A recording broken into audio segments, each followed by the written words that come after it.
This is the last topic on time series forecasting. Uh, my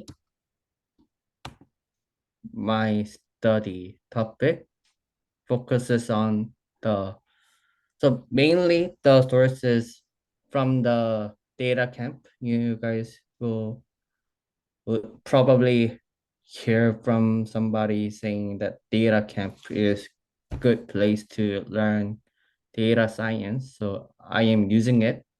So I am subscribing to it. I think it is great.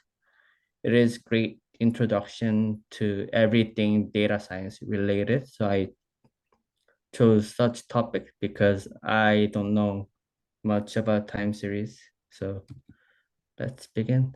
Uh, so there, the article starts off with the describing types of time series forecasting. Firstly, univariate time series. It's a single variable observation sequence over time, such as historical temperature for a given region. And there is multivariate time series, multiple variable observation sequences over time. Variables can be dependent to each other. Like there can be time effects as well as other interactions between variables and hidden effects. They're exogenous and endogenous. So that's how they describe such variables. Exogenous being input variable not influenced by others, and endogenous as input variable influenced by others. So the data camp article shows uh, like they overview forecasting methods from classical to deep learning. So firstly, classical statistical model. They introduce to the moving average, exponential smoothing, ARIMA, SARIMA, and T-bets. And for the machine learning, they introduce us to the to such techniques like linear regression, XGBoost, random forest, or any machine learning model. They said if the model has uh like the model module that has some kind of dimension reduction method, anything is suitable if they have reduction methods. So third, it is deep learning. They introduced to the RNN and LSTM. So on to statistical model, ARIMA. It's an acronym for autoregressive integrated moving average. So there are three characteristics being autoregressed, integrated, and moving average. First, autoregression. So this is a model that shows changing variable that regresses on its own previous values. Integrated, it means that differencing of raw observation to allow for the time series to be stationary, so the change is equal to zero. Um, so the differencing process can be done at least once, meaning that the differencing can take multiple steps, I guess. And for moving average, it's incorporating the dependency between observation and residual error from moving average model applied to logged observations. So the regression error is actually expressed as error linear combination of error series. So on to next, it's Sarima. So it's basically S with Arima. So Arima with seasonal component, so S. So Sarima. So Sarima is Arima with hyperparameter that deals with seasonal component, namely repeating cycle. Yeah, and onto the exponential smoothing. It's forecasting univariate time series data that supports data with systemic trend or a seasonal component, it's really popular alternative to ARIMA. So family, there's family of method, simple double exponential smoothing and triple exponential smoothing. Simple is weighted moving average with exponentially decreasing weights over time.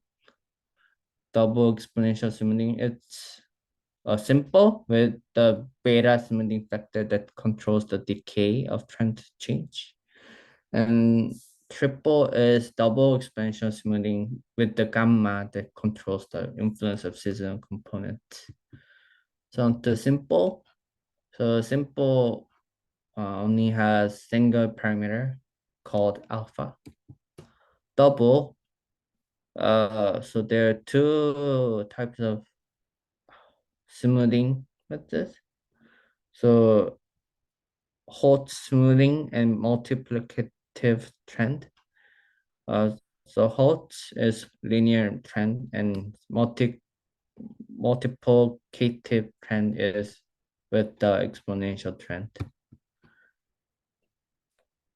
So on to triple. So triple is the deal with seasonality, addictive and multiplicative.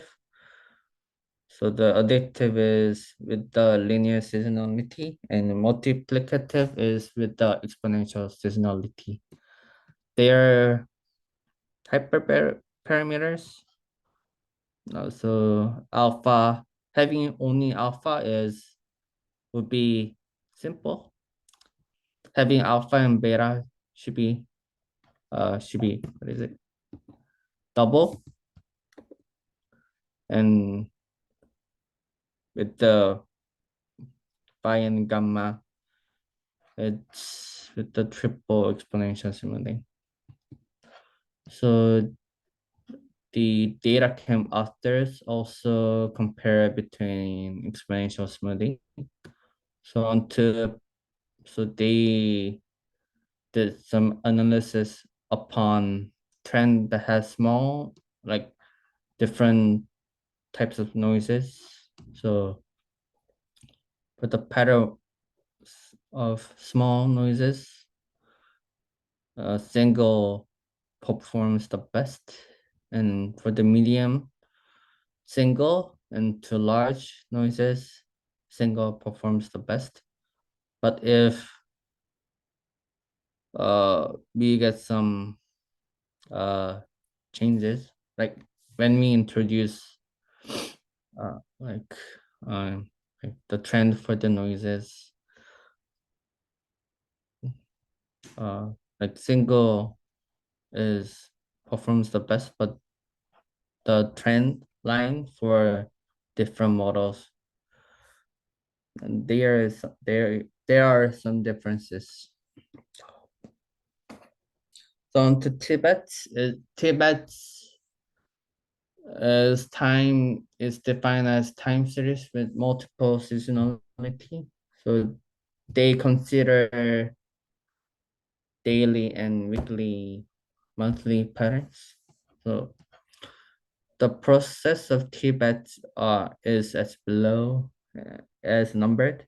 Box-Cox transformation is applied to the original, like the raw data, and the model as a linear combination of exponentially smooth trend, seasonal, and ARMA components.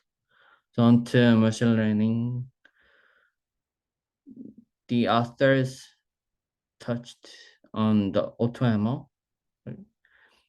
They think that comparing models are the best way to see which model is the best and to downstream analysis based on it. So they introduced to few AutoML tools like PyCaret. So having only a pie as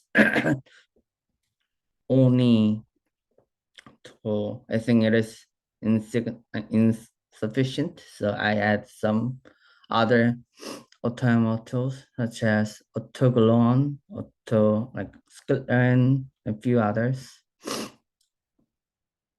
Also, they caution us when using cross-validation. You must use time series appropriate techniques because it is time series data. Trained data should always be formed with observation prior to the observation that formed the test set. So they have to be exclusive to each other. If not, it'll be leaking. PyCART also is aware. So PyCART uses time series split from the skitlearn library. So other notable ML forecasting frameworks are as below. So there are three metas and like from the notable companies. Prophet, skitlearn, skitlearn, PM, Dari, Ma, Katz, and Uber. So I actually searched up the inner working of Prophet, and I found few good YouTube videos that introduce to the Prophet, but like I will summarize one of them. So Prophet as a univariate times analysis, they have few components. Regression trend component. It's a piecewise trend. So in order to deal with if the trend is not like linear, it's not linear, like it can change. So it's a piecewise trend because Prophet deals with data and data that can be broken into pieces using nodes. There is a seasonal component, and they deal such seasonal component using Fourier variables. And there is a point pulse component. It, it's expressed in the form of binary variable. Like if there's a pulse in observations because something like disaster or something happens, there will be hike or plummet drop in the values. So they also consider it and use it at use it in the form of binary variable. So there isn't much about the deep learning part. They just introduce us to some names such as CNN, LSTM, being most popular deep learning framework in analyzing time series data. So those are references I use to prepare. So I use DataCamp tutorial article, and I use one book called Predict the Future with MLP. It's really helpful. And the list of links in the speaker notes, I will provide in the form of PPT in GitHub. I will push such PPT into GitHub.